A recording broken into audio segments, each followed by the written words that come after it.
Buenas noches, licenciado. Buenas noches, compañero. A mi grupo le tocó exponer la burbuja económica de Japón. Esto pasó más que todo en 1986 a 1991. Yo le voy a hablar un poco sobre las causas, pero antes le voy a dar una pequeña introducción. ¿Qué es la burbuja económica?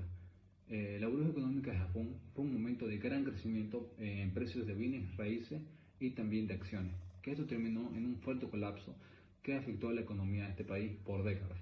Durante este tiempo, la economía creció rápido, pero ese crecimiento no era tan sostenible. Más que todo esto llevó a lo que se conoce como la deuda perdida, o la década perdida también, un periodo de crisis económico que duró demasiados años. Más que todo, es importante entender las causas de esta burbuja para aprender de los errores y prevenir de algo similar en el futuro. Ahora les voy a hablar un poco sobre lo que vendría a ser las causas, ¿no? Algunas de las causas deberían ser las políticas de dinero barato. Más que todo esto fue un contrato que se firmó llamado Plaza Accord en 1985. Más que todo el gobierno japonés bajó más que todo sus tasas de interés para estimular la economía. Esto facilitó el acceso al crédito y que también llevó a varias inversiones masivas en bienes raíces y también en acciones. Más que todo los bancos otorgaban préstamos sin exigir suficientes garantías. Otra de las causas bien importantes para mí fue la falta de regulación, ¿no? Porque más que todo aquí las autoridades no implementaron controles para frenar la especulación y tampoco ni supervisaron adecuadamente el sistema financiero.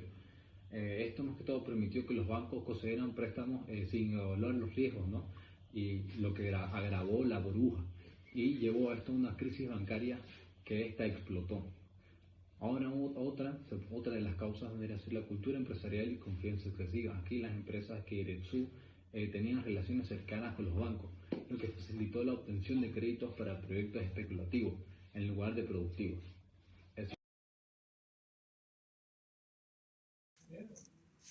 Buenas noches, licenciado. Buenas noches, compañero. Mi nombre es Andrea Zurita Reino del Grupo Economista y hoy día hablaré sobre la brújula económica de Japón. Se habla de la burbuja económica de Japón tras referirse al periodo de rápido crecimiento económico, especulaciones financieras y posterior colapso que tuvo lugar en Japón durante los años 1980 y los principios de 1990. Los principales hechos de la brújula económica de Japón fueron en el año 1980 en el auge de la tasa de interés baja de acuerdo a la plaza del valúo de su moneda para equilibrar el comercio global. Esto incluyó la especulación debido al acceso barato al crédito. El aumento en los precios activos fueron los bienes y raíces y las acciones que crecieron rápidamente a niveles impresionantes. El terreno en Tokio alcanzó los precios muy altos y también el índice de Nikkei en la bolsa de Tokio que subió de manera explosiva. Entre ellos están los fondos pasivos, las acciones de primera línea, las acciones de pequeña capitalización, las acciones de dividendos, los fondos cotizados en las bolsas, excesos de especulaciones en empresas y bancos invertían en bienes y mercados financieros con expectativas de que los precios seguían subiendo. En la década de la pérdida fue en los años 90, los bancos japoneses enfrentaron una montaña de préstamos que lo paralizó el crédito y las inversiones. El PIB apenas creció durante años. Las consecuencias a largo plazo. La economía japonesa nunca recuperó el ritmo de crecimiento en el cual esto afectó en la política económica financiera durante décadas. Este colapso siguió siendo el ejemplo clave de los peligros de la brújula económica en Japón. Los principales efectos de la brújula económica de Japón fueron, en primer lugar, el colapso de los precios activos en 1989, con el índice que cayó Nikkei más del 60%. Los precios de bienes raíces se desplomaron hasta un 70%, dejando a muchos con activos desvaluados. La segunda crisis bancaria fue por los bancos que habían otorgado créditos masivos respaldados por activos sobrevalorados. Tras el colapso, estos préstamos no se pudieron recuperar y los bancos estuvieron en quiebra.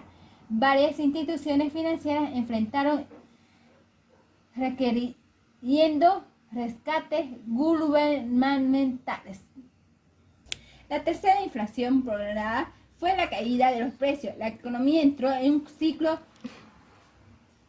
deflacionario donde los precios de bienes y servicios bajaban constantemente. El impacto del consumo e inversiones y la inflación y el gasto y la inversión agravando el estacionamiento económico.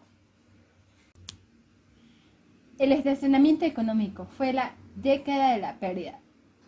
El PIB japonés apenas creció durante los años 1990 y los principios de 2000. El desempleo aumentó, tradicionalmente bajó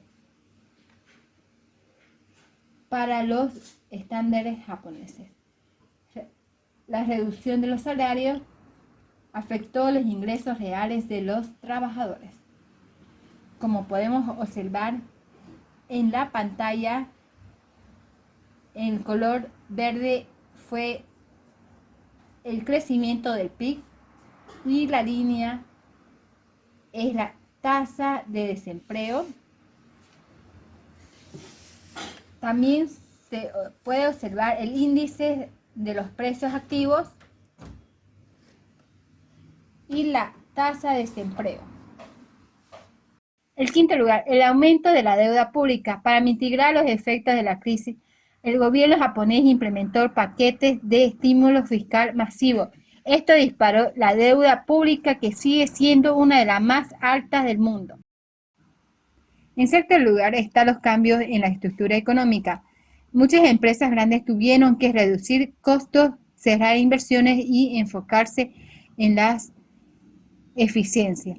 La innovación lenta, Japón perdió competitividad frente a otras economías emergentes como Corea del Sur y China. En el séptimo lugar está el impacto social cultural. La pérdida de confianza. Los japoneses adoptaron una actitud conservadora hacia el gasto y la inversión, priorizando el ahorro. Generación afectada. Los jóvenes de los años 1990 enfrentaron menos oportunidades laborales y una pérdida de expectativas económicas. Los riesgos de la especulación excesiva y la mala gestión de la brújula económica en Japón. Buenas noches, mi nombre es Natalia Méndez y hoy les voy a explicar sobre las soluciones que se dieron en 1986 y 1991 durante la crisis. Japón intentó varias estrategias para salir de esta crisis. Una de ellas fueron las políticas fiscales expansivas. El gobierno incrementó el gasto público invirtiéndolos en infraestructura para estimular la economía. Sin embargo, esto también llevó a una deuda política insostenible. Otras de ellas fueron la reforma bancaria. Se implementaron medidas para rescatar y reestructurar los bancos, eliminando préstamos incobrables. Otras de ellas también fueron las políticas monetarias expansivas. El Banco de Japón redujo una de las tasas a cero y adoptó unas políticas de flexibilización cuantitativa para combatir la desinflación. La última fue las reformas estructurales. En la década posterior, Japón intentó diversificar su economía, fomentar en la innovación y enfrentar los problemas estructurales como el envejecimiento de la población y la disminución de la productividad.